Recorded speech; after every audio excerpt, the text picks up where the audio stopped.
नहमदुहु व नुसल्ली अला रसूलिहिल करीम। मुअज़्ज़ज़ सामिन नाज़रीन, अस्सलामु अलैकुम व रहमतुल्लाहि व बरकातुहू। दोस्तों, अमलियात और वज़ाइफ की वीडियोज़ का हमारा सिलसिला शुरू है और उसी सिलसिले की एक और वीडियो आपकी खिदमत में लाए हैं। वीडियो शुरू करने से पहले आपकी खिदमत में इल्तिमास है कि अगर अभी तक आपने हमारे चैनल को सब्सक्राइब नहीं किया तो आप हमारे चैनल को सब्सक्राइब करें और साथ वाले बेल आइकन के बटन को भी दबा दें ताकि नई आने वाली वीडियोज़ आपको बर वक्त मिलती रहें। आज की वीडियो का उन्वान, जैसा कि आपने थंबनेल के अंदर मुलाहिज़ा फरमा लिया है, कि बेरी के पत्ते से हर किस्म की बीमारी, चाहे जादू, जिन्नात, असेब वगैरह की ही क्यों ना बीमारी हो, उसका ख़ात्मा कैसे किया जाए। बेरी के पत्तों से बीमारियों का इलाज उलमाए जो मुतकद्दिमीन हैं वो तो बहुत ज़्यादा करते थे, लेकिन आजकल इसका इस्तेमाल बहुत कम हो रहा है। इससे फ़ायदा होता है और इससे इससे फ़ायदा यह भी होता है कि आप देख लें कि जिस्म की सफाई बहुत आसानी से हो रही होती है और उसके साथ साथ जब आप पढ़ाई करेंगे इन पत्तों के तो इसका मज़ीद जो है असर आपके जिस्म के ऊपर पड़ेगा। और जिस किस्म के भी असरात होंगे, आम बीमारी के होंगे, असेब की बीमारी के होंगे, जिन्नात के होंगे या जादू के होंगे, सबसे ज़्यादा मुअस्सर जादू और असेब की बीमारियों में और जिन्नात की बीमारियों में इसका बहुत ज़्यादा मुअस्सर है। लेकिन दूसरी बीमारियों में भी अगर किया जाए तो उनमें भी इसका फ़ायदा बहुत ज़्यादा होता है। चलते हैं अमल की जानिब। अमल ये है कि आप बेरी जो है उसके 7 पत्ते ले लेंगे। 7 पत्ते ऐसे होने चाहिए जो बिल्कुल तंदुरुस्त, तवाना और बिल्कुल सही सलामत हो, उसके अंदर किसी किस्म का वो नुक्स, बीमारी कोई और जो खुश्क हुए ना हो, बिल्कुल तरोताज़ा 7 पत्ते ले लेने हैं। उनको धो के उनको हामन दस्ता के अंदर डाल के उनको पीसना शुरू कर देना है। जब पीसना है तो पीसते हुए आपने 7 बार आयतुल कुर्सी पढ़नी है। 7 बार आयतुल कुर्सी पढ़ लेने के बाद फिर जब देख लेना कि वो सही करके मसले जा चुके हैं और उनकी रगड़ाई सही हो चुकी है, तो फिर इनको किसी चमचे के साथ या हाथ के साथ पानी में मिक्स करना शुरू कर दें।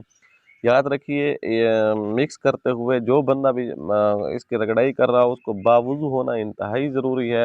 अव्वल तो कोशिश करे उस वुज़ू करने के बाद 2 रकात नमाज़ सलातुल हाजत पढ़ के अल्लाह तबारक व तआला से दुआ मांगे कि अल्लाह, जिस मकसद के लिए मैं ये अमल कर रहा हूँ इसके अंदर बरकत डाल, और जिस मरीज़ के लिए मैं कर रहा हूँ उसका नाम लेकर कहना है कि या अल्लाह उसको शिफाए कामिला आजिला दे दे।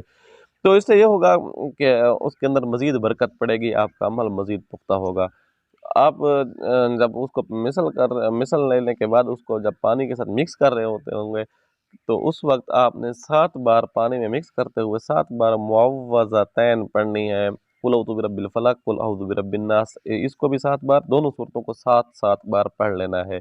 पानी में मिक्स कर लेने के बाद आपने क्या करना है, मज़ीद ताज़ा पानी मिक्स करना है। कोशिश कीजिएगा पुराना पानी ना हो जो 1-2 दिन का टैंकी वगैरह के अंदर खड़ा हुआ हो, ताज़ा पानी आपने मिक्स कर लेना है। ताज़ा पानी मिक्स कर लेने के बाद मरीज़ को इसका गौसल कराएँ। गौसल करा कोशिश करें, अगर कोई दही इलाके हैं, ऐसी जगह है जहाँ खुले इलाके होते हैं, तो वहाँ पानी को दफ़न कर दें। अगर दफ़न होने की सूरत नहीं है तो कोई हर्ज नहीं है, आप गौसल खाने वगैरह के अंदर भी गौसल करा सकते हैं। अव्वल कोशिश यही की जाए कि उसको दफ़न किया जाए पानी को। तो अगर पानी दफ़न करने की कोई भी सूरत नहीं हो रही तो खैर है, कोई बात नहीं है, आप उसको जो है गौसल खाने के अंदर गौसल करा दें। गौसल करा लेने के बाद अगला मरहला जो है, कोशिश करें कि सफ़ेद कलर के कपड़े पहनाएँ। सफ़ेद कलर के नहीं है तो कोई भी नए कपड़े पहलवाने हैं, पहनाने हैं, और नए कपड़े पहन लेने के बाद उसको चाहिए मरीज़ को वुज़ू बावुज़ू रहे, काफ़ी देर बावुज़ू रहे, और उसके साथ-साथ बावुज़ू रहने के साथ-साथ जो है सूरत फ़ातिहा, आयतुल कुर्सी और चारों कुल शरीफ, इसको 7-7 बार पढ़ के हाथों पे दम करके आपने जिस्म पे फेर लेकर, खुद नहीं पढ़ सकता कोई बंदा लकड़ी के ऊपर पढ़ के, लकड़ी को दम करके सर से लेकर पाँव तक वो लकड़ी जिस्म के ऊपर फेर लें। इंशाअल्लाह सुम्मा इंशाअल्लाह अल्लाह के फज़ल व करम से 2-3 दिन के अमल से पुराना जादू, पुराने से पुराना असेब या जिन्नात का असरात जिस्म से है वो दफ़ा हो जाएंगे, ख़त्म हो जाएंगे, और इंशाअल्लाह मरीज़ तवाना हो जाएगा। उम्मीद है आपको ये वीडियो अच्छी लगी होगी। अगर अच्छी लगी है तो लाइक करें और साथ कमेंट बॉक्स के अंदर अपनी राय का इजहार भी ज़रूर कर दिया करें। आने वाली वीडियो तक के लिए अल्लाह हाफ़िज़।